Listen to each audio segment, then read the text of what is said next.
Coalition's budget. Always forget to wait for the recording. Thank you, Anita. Welcome to the Coalition's Budget Hero webinar series. For this installment, Campus Travel Management is our June Budget Hero. Now, Campus Travel Management is one of the easiest programs we have to implement. If you think about it, each year, each academic year, you have students, parents, families, friends, prospective students, athletes, etc. You have many guests that travel to your campus for various events. When your campus hosts these events, that brings other visitors from out of town. Your campus should be getting the hotel data, reporting, and the commission from those visits. Campus Travel Management can build and maintain a state-of-the-art visitor portal for your school's website, making travel to campus easy for out-of-town visitors and reducing the site's manager's workload. Campus Travel Management works with your local hotels that visitors are already frequenting, and they provide data about campus visitors along with commissions on their lodging. Participating schools also receive a commission. So with that introduction, I'm going to turn it over to Larry Handel, CEO and President of Campus Travel Management. Larry, tell us more. Thanks, Anita. Thanks, Lion. Hi, everyone. And thanks to all of you for taking some time today to attend the event. Over the years, I've been to a lot of conferences where somewhere along the line, someone says, this year we've got to do something about travel. Well, I'm not sure 30 minutes will be enough for that, but it should be enough if we limit ourselves to one aspect that everybody can relate to. And I think this one is a good example for two reasons. First, it deals with, as Lion said, the reality of incoming visitors that are more than just a biker going across country. They're part of your family. They're coming for 4 years or more. And they include people who are at the school already, who might be coming to the school, and who have been to the school but really can't wait to come back and visit again. So it's a huge audience. So the first is the reality that this market exists, however hard to find, because nobody knows who their name is. Who's a prospective student? Who's somebody that may or may not apply next year? I don't know. Maybe you know, but I don't. How hard is it to reach people whose names you don't know, whose budgets you don't know, whose priorities you don't, who you can't determine, and where there's nothing about compliance where you can force them to do something they don't want to do. It's their money. They're the ones who are paying for this room. So how do you get control of that market? So that's number one, something that everybody has in common. And the second is the frustration of looking for that one new stream of revenue that is just sitting there unclaimed that everybody else has missed. Those are the two goals that I think we've touched on. And that's the whole point of the next 20 minutes or so. It starts with the overriding question. I'm sorry, my thing froze up here. Here we go. The overriding question, if your campus is funding an event and your event is the reason for the trip, and a hotel is getting a commission or a travel agent is getting a commission for having brought everybody together, why isn't it you that's getting the money? Why are they getting it? In the travel industry, it's called destination marketing. That's a real industry. It's like I Love New York or Virginia's for Lovers, or people figuring out ways to motivate people to travel to a particular place. Well, there's no greater motivation that comes from commencement or move-in or orientation, or in my daughter's case, well, two daughters, one that was an athletic little superstar and the other who was an arts director, both of which are in their respective fields right now. We must have visited the schools that they attended 20 times. And even though we get deals at hotels, we stayed everywhere and paid list. Why is a check coming your way? This is what you already know. The events are occurring. Each year, thousands of people are attending the various, and they, like Lance said, they cover a wide base. It's not one aspect of travel. It's many aspects. You've got alumni. It's like when you go to your website and you break it down by admissions and athletics or life on campus or the generic term about. Sometimes it's hard to know where to put hotels because really it comes across, it covers all boundaries. And the only word that works for everything is visit. So what I always do is look for the word visitor or visit campus on the homepage, because that tells me that sooner or later I'm going to find, the list of hotels. But why a check is coming your way, and it will be every quarter, because we've gotten a commission on your behalf. We've put it in a special account, and we're going to be sending you 80% of it. What we do, we're just an ordinary travel agent. I mean, Oh, there's the nothing travel really agent. special about us. What am I listening to this for?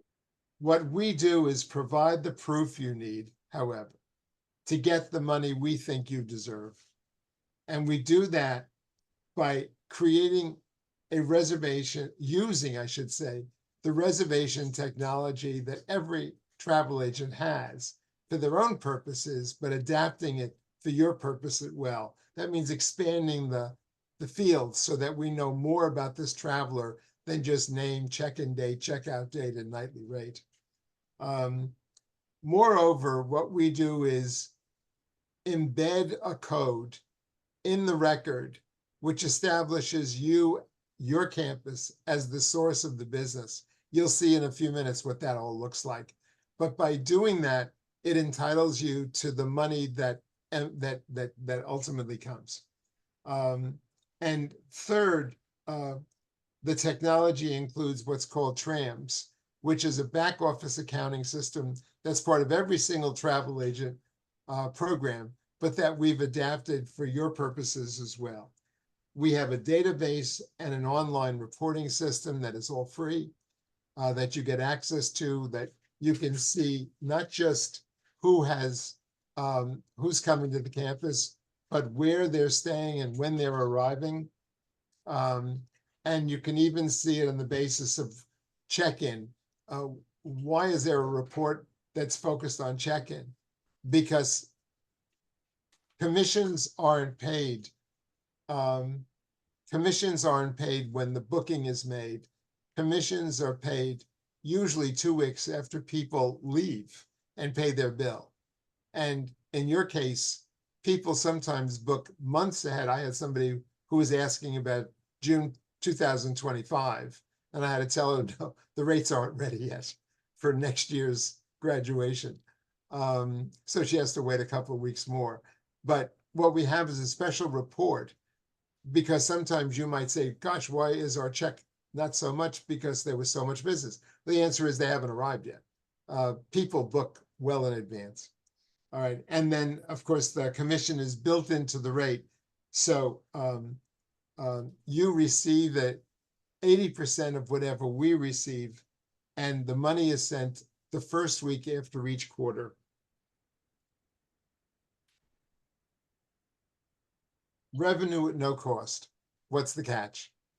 I hear that all the time. It's always the first question, especially from purchasing, because it's easy to be cynical at a time like this. But there are reasons why that's not an issue in our case. First, we have two separate accounts. The commission money is put in a separate account. It is never used for anything other than dispersing to colleges. And number two, we have a second source of income. And that second source of income ranges from $25 to $100 a month that the hotels pay to be in the system. That's how we make our money. One is separate from the other. It's two streams of revenue. One goes to you, one goes to us. That's it. It's that simple. If you have a second stream of revenue, this whole thing becomes doable. Now, what's in the letter, I put down 3 mistakes that people make that's most common. Usually it has to do with the university website idea of how to link a page, especially one that generates revenue. People can't book what they can't find. People can't click on what isn't there. And linking has to make sense, be intuitive. It's also got to be under 3 clicks. If you want to see a terrific university, one that has done it right, Shenandoah University in Virginia is one of our newest accounts. If you go to their site on the very top, you'll see the word visit. And then if you click on visit, maybe a couple of inches scrolling down, you'll see local hotels. You click on local hotels, that's us. That's the way it should be. 2 clicks, visit local hotels. It's not more complicated than that. And then from that point on, the more places you put the site, the more money you'll make. So what's the 3 mistakes that most people make? Well, misdirecting. The hotel should be under local hotels. If you put it under maps and directions, which is a very common mistake, then what you wind up with is people who don't think that hotels are included in maps and directions and just assume it isn't there. A second mistake people make is they link to the Convention and Visitors Bureau, the Chamber of Commerce. Some of the biggest schools do that, and it's crazy because the data is lost, the value is lost, the revenue is lost, and all you're doing is assuming liability because you can't even control who their members are. So if you want to know what the catch is, sometimes it's not that we're not going to send you the money, but first you have to want the money enough to link the site so people can find it. And secondly, you've got to think revenue. One of the problems when you deal with purchasing, and this is nothing against purchasing because 80% of our campuses start with purchasing to just do their due diligence, and that's fine. We have worked with SETM and NAEB as well as NACIS, and I mean, we're quite familiar with purchasing. Some of our biggest asset, Tulane started off with, is now part of purchasing, and we began with campus services, but the money actually goes to pay for the travel manager. Hotels are categorized under travel. That's the reason for purchasing, sometimes not understanding about revenue. Travel is assumed to be a cost function. And so as a consequence, when they look at the contract template and realize that we're not charging anything, we're sending you money, we have data and all these things, the first thing they ask is, well, this is not like any contract we've seen. When you figure out what it is they've got in mind, let us know. And that just delays things. And the other mistake that people make is because we've never done it before. Well, truthfully, you have. Your campus makes money on bookstores. Your campus makes money on food services. Why not make money on hotels? There's no reason in the world why not. You just need to be able to document and verify it so that it's accountable. Now, why do we do both revenue and brand? By brand, what we're saying is we want to protect your brand. We want to make sure that that you are protected from, well, I'll give you a good example. It just happened today. The Ace Hotel in New Orleans went out of business. We just found out about it. They've got about a dozen people that are booked in the next month or two. And they're reconfiguring under a different name. And so we're calling all those people that are booked, because we have the data, to make sure they know that it's a new name, the reservation's still intact, and that if they want to verify, here's the person at the hotel. That just happened today, which is one of the reasons why I was a little bit finished today. We're not talking about a trip. we're not, like I said, talking about a biker going across country. When you're talking about a parent celebrating a graduation, a commencement, or an athletic event, or a show where the child is getting their first start, even if it's the ensemble, you're talking about a rite of passage. And that's not something to be sneered at. Um, uh, when people call us to say they're canceling, it's usually for a very good reason. Sometimes they're heartbroken. If you're dealing with a medical, it's even worse because they're not going because they want to, they're going because they have to. And if something interferes, it's usually a bad reason. So why are we there to protect the brand? Because there's nothing worse than somebody who comes to your campus, loves the area, but then says the only experience they had is the hotel. And if they're that nasty, you know, they don't want to go. That could affect how they feel about you when they're considering your campus for the next 4 years. Is there really money in this program? Well, yeah. This is my internal chart, by the way. Those numbers are sacrosanct. This is from 2013 when we began this aspect of our management program, all the way to last April, when the last checks were sent out. In our first year, we sent out $3,000. This year will be close to $500,000. That's not bad. And not a single campus has paid a dime. All they've done is invested in linking the site. And depending upon how well they've linked, that's how much money they've made. How much can your campus make? Well, I put together a formula that you can use to ascertain the potential that 1,000 visitors might make convert into revenue. That same formula, by the way, for if you estimate up to 5,000 or 10 or 20, the number goes up to the right, you'll see. So if you have 20,000 people, you're talking about $250,000 a year that you have potential of making. How do we come up with that number? Well, 1,000 visitors starts off with 1,000. Our average is 2-night stay. That doesn't mean everybody has stayed 2 nights, but it does average that. I can't tell you why, because again, this isn't business travel, it's personal. I can only assume that sometimes people are staying for more than 1 night to attend various events, but that's 2,000 units. If you average the room rate at $100 a night, which for commencement, especially for New York and DC and New Orleans, is very modest. Not that guaranteed, it's not even close. I think New York runs $300, $400 a night. That's $200,000. The average commission ranges from 7% on Hilton and Marriott to 10% on everybody else. And if the Hilton and Marriott are part of a hospitality franchise, frequently they pay 10% as well. So what I did was average it out at 8%. That comes to $16,000 for 1,000 people. That's it. And then 80% is yours, and that's 12,000. So, and we pay it 4 times a year, so it'd be 4 units of what, 3,000 and change each time.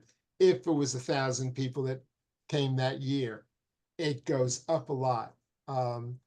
Tulane has made almost I think 460,000. Their average check runs between $20,000 and $30,000. That's unusual, I will tell you that, but they have linked very well. And I can show that to you, but I don't think we'll have enough time today. If you want to calculate what the potential number of people on your campus, this is not interactive, but if you email me, I'll send you one that is. And all you have to do is fill in the numbers for spring break. Like I put the categories of travel on the bottom, and they're just generic. So forgive me if I've missed something that's in your campus, but it'll automatically multiply and give you a total. The most common thing after we don't want the money, we don't know what to do with the money, is, but we already have a travel agency. I hear that all the time, especially from the larger schools.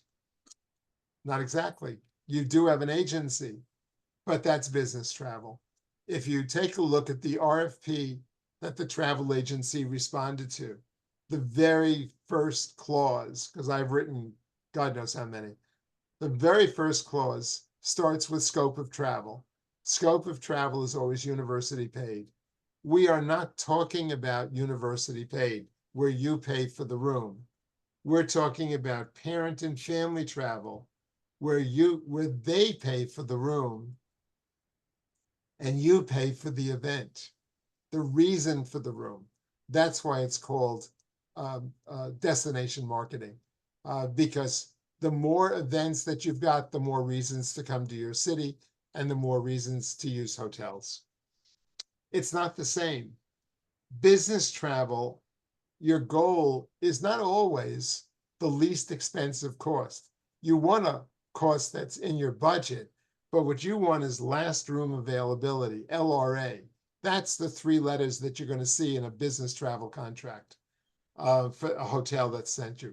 What you want is to know that if you've agreed on a $190 price, that $190 for budget purposes is going to be the max they charge, even if it means giving them a suite.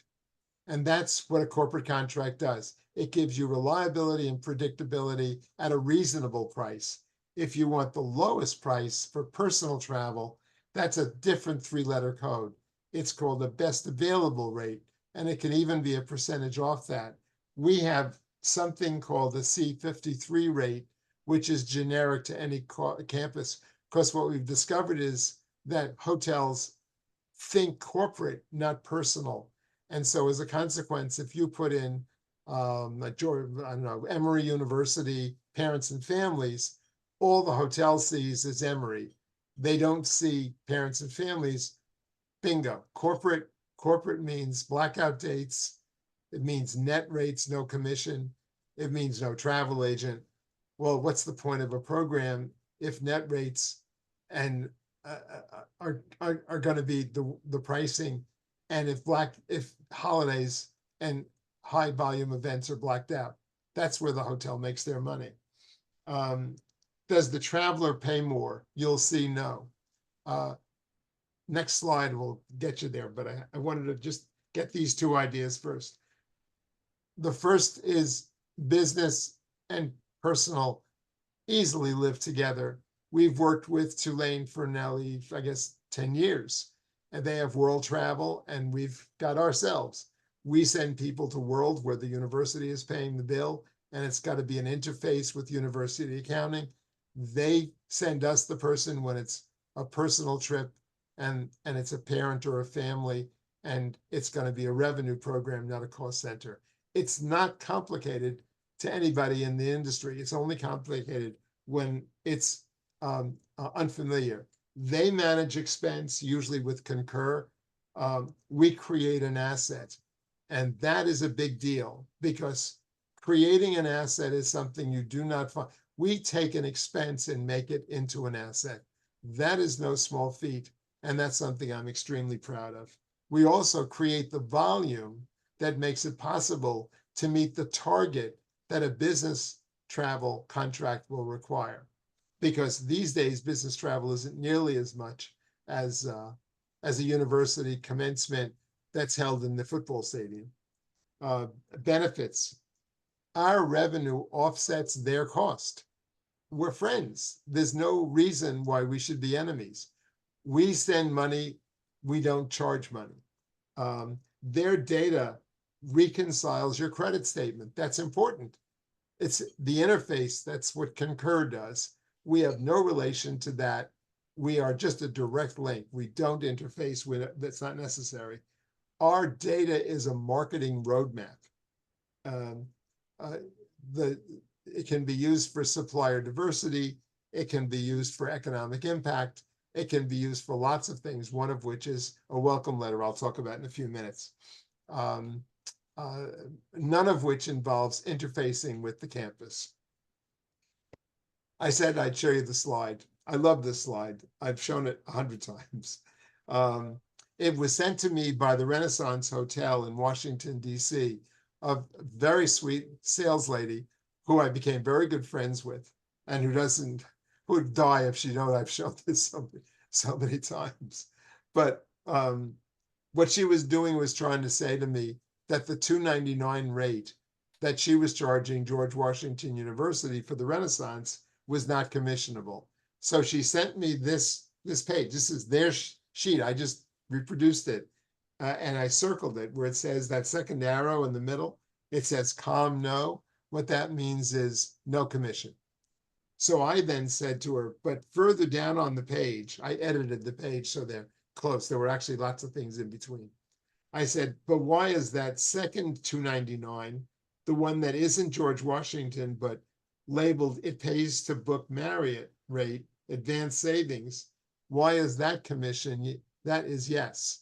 What's the difference? They're both $299. If that's the cost of the room, why is one commissionable, one not? It's completely arbitrary.